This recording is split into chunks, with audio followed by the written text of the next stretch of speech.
दिनकू दिन उग्र रूप धारण करुच्ची तमाखु सेवन। तमाखु सेवनर शरीर प्रति क्षतिकारक जानी मध्य किछि लोक निशा भाव सेवन करुथिबा बेले आउ केतक सचेतनतार अभाव हेतु सेवन करुछंती। व्यवसायिक ठारू छोट पिला माने तमाखु जनित निशाद्रव्य खुलम खुला किणुछंती, जहार परिणाम स्वरूप शैशव को नष्ट करुछि। क्रमागत तमाखु सेवन द्वारा मनुष्यर प्रतिटी अंग प्रभावित होता है, जहा फल व्यक्ति मृत्यु मुखरे पड़िଥାଏ। यह दृष्टि रखी नीरव घातक बोली कहुए।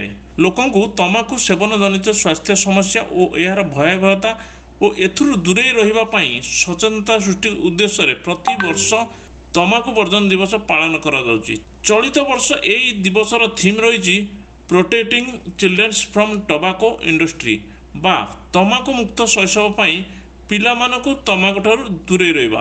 आसंतु तमाकु वर्जन करिबा एवं सुस्थ समाज गठन करिबा। जय जगन्नाथ।